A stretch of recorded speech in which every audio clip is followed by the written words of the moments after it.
Welcome to the Man in the Room channel, where history steps into the spotlight, secrets unfold in the shadows, and legends come alive on this very stage. Today, in this magnificent old distinguished ballet dance theater, with its whispers of past performances still hanging in the air, we're diving into one of the most extraordinary, heartbreaking, and revolutionary stories in the world of dance. This is the story of Vaslav Nijinsky, the man they called the God of Dance. A Polish-born prodigy who exploded onto the international stage. He redefined what the male dancer could be.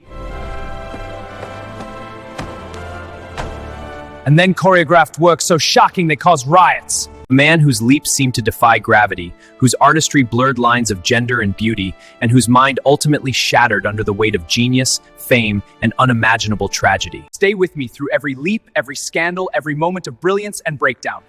Because Nijinsky's life isn't just ballet history, it's a mirror to the human soul at its most luminous and most fragile. Let's dim the house lights and step back more than a century.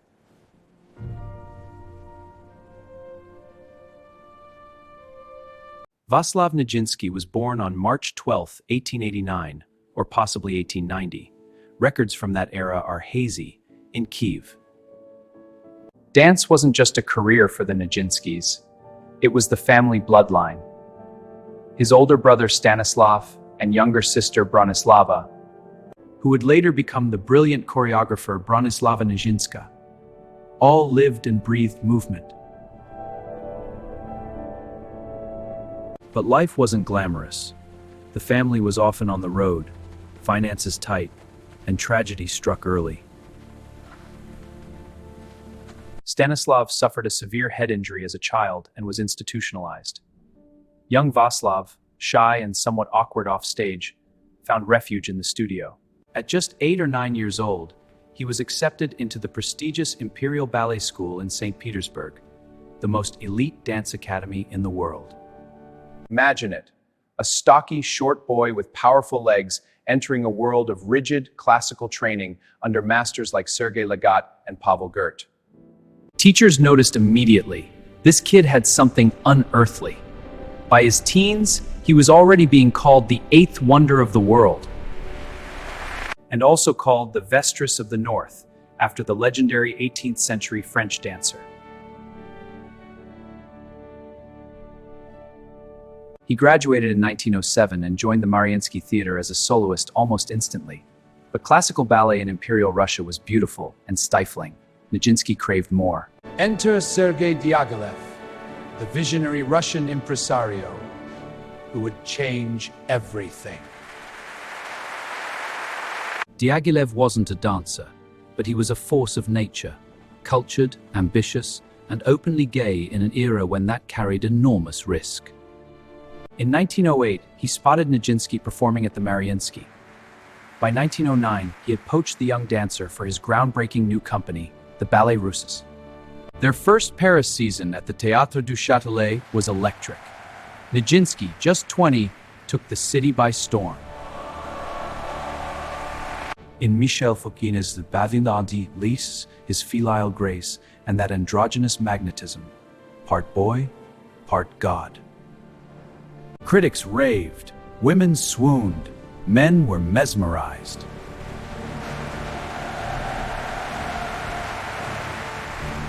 One contemporary wrote that Nijinsky didn't just dance, he seemed to float, to defy the laws of physics. His jumps had hang time that made people swear he paused mid-air.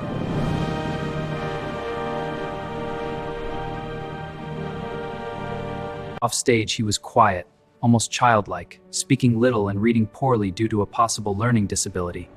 But on stage, he was fire. Diaghilev saw the star potential immediately, and the personal connection. The two became lovers. Diaghilev became mentor, manager, and muse. Under his wing, Nijinsky created some of the most iconic male roles of the century. The golden slave in Scheherazade, the tragic puppet in Petrushka, and the spectral lover in Le Spectre La Rose, where he famously leaped through a window in one of ballet's most photographed moments. The Ballets Russes wasn't just ballet, it was a cultural revolution. Exotic costumes by Léon Bax, daring stories, and Nijinsky at the center. Paris had never seen anything like it. By 1912, Nijinsky wanted more than stardom. He wanted to create. Diaghilev encouraged him to choreograph. The result? L'après-midi d'un faune, Afternoon of a Faun, set to Claude Debussy's dreamy score, inspired by Stéphane Mallarmé's poem. Picture this, Nijinsky as the faun, half human, half animal, lounging on a rock in a sunlit glade.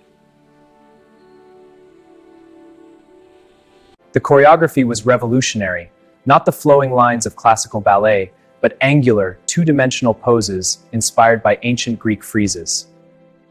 Dancers moved in profile, like figures on a vase. It was primal and utterly modern. The finale shocked Paris. The faun, alone, consummates his desire with a nymph's discarded veil. In an explicit, personal moment. Audiences were scandalized. The police nearly shut it down. Critics called it obscene. But the ballet's Russes sold out night after night. Nijinsky had broken the rules and the mold. He followed with Jeux in 1913, a tennis-themed ballet with modern, sporty movements, and the infamous Le Sacre du Printemps. Oh, the Le Sacre du Printemps. Igor Stravinsky's pounding, dissonant score. Nicholas Roerich's primitive designs. Nijinsky's choreography, stomping, jerking, earthbound movements that rejected every graceful convention. It was about pagan sacrifice. A woman dances herself until she succumbs to ensure spring returns. On May 29, 1913, at the Théâtre des Champs-Élysées, the premiere caused one of the biggest riots in theater history. Shouts, fistfights, objects thrown at the stage. The dancers could barely hear the music. Nijinsky stood in the wings, counting rhythms out loud. Diaghilev ordered the lights up to calm the crowd. Why the fury? Because Nijinsky had dared to make ballet ugly, raw, and real. The curious, the human soul. Then, it was blasphemy. Success came at a price. Nijinsky's relationship with Diaghilev was passionate but controlling. Diaghilev was possessive, jealous. In 1913, the Ballets Russes toured South America, without Diaghilev, who hated sea travel. Enter Romola Dopulski, a wealthy Hungarian countess and ballet obsessive. She pursued Nijinsky relentlessly across the tour. Despite the language barrier, she spoke no Russian, he spoke little else. They married after just weeks, in Buenos Aires. It was impulsive, romantic, and catastrophic. Nijinsky, you're fired! He fired Nijinsky on the spot. The god of dance was suddenly without his company, his mentor, his platform. World War I stranded the couple in Europe. Nijinsky tried independent tours, even choreographed Till Eulenspiegel in America in 1916 to great success. But the strain was immense. Romola gave birth to their daughter Kyra. Nijinsky grew withdrawn, paranoid. By 1917-1918, in a Swiss villa during the war, the mental cracks became fractures. He began keeping a diary, raw, poetic, increasingly unhinged, filled with spiritual visions, accusations against Diaghilev, and pleas to God. In 1919, at just 29 or 30, he suffered a full psychotic breakdown. Doctors diagnosed schizophrenia. The man who once flew across stages was now confined. First in asylums in Switzerland, then Hungary, then England. Insulin shock therapy. Experimental treatments that today we know were brutal and largely ineffective. He spent decades in and out of institutions, mostly in. There were brief moments of lucidity. One famous last dance in 1940 for friends in a Swiss sanatorium, where he performed a haunting solo of war and suffering. But the god of dance was largely silenced. Romola stayed by his side, advocating fiercely, but the illness had taken its toll. Nijinsky lived in his own world, drawing obsessively, rarely speaking.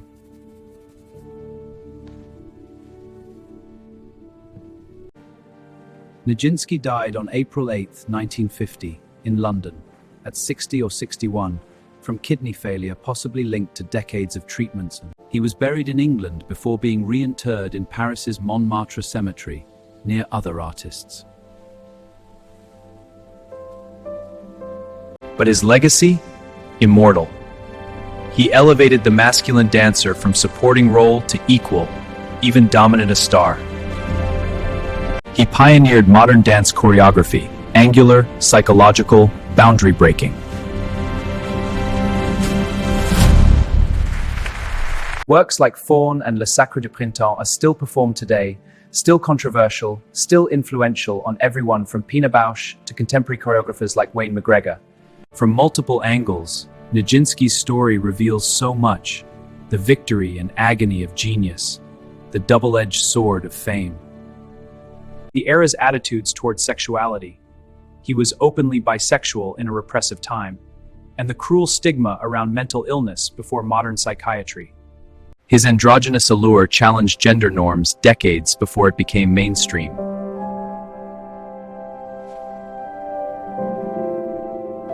His Polish-Russian roots in a turbulent empire remind us how art transcends borders, and his fall, it humanizes the myth. Even gods are mortal. He wasn't perfect. The relationship with Diaghilev was complicated, power imbalanced. His marriage to Romola was passionate but born of rebellion. His illness may have had genetic roots. His brother's fate suggests it. Yet through it all, he pushed ballet forward, proving dance could be revolutionary, not just ornamental. We've traveled from Kiev snows to Paris disturbances to silent sanatoriums. Nijinsky's leaps may have ended, but the inspiration, it still soars. If this story of the god of dance moved you, inspired you, or simply made you appreciate the art form a little more, do me a favor right now. Hit that like button. It helps the algorithm share stories like this with more people who need them. And if you want more deep dives into history's most fascinating figures, dancers, artists, visionaries who changed everything, subscribe to the Man in the Room channel and turn on notifications. We've got more coming every week. Drop a comment below. What's your favorite Nijinsky role or ballet? Have you seen a modern revival of the Rite of Spring? Let's talk in the comments. Thanks for spending this time with me in this beautiful old theater. Until next time, keep dancing through life, even when the music gets complicated.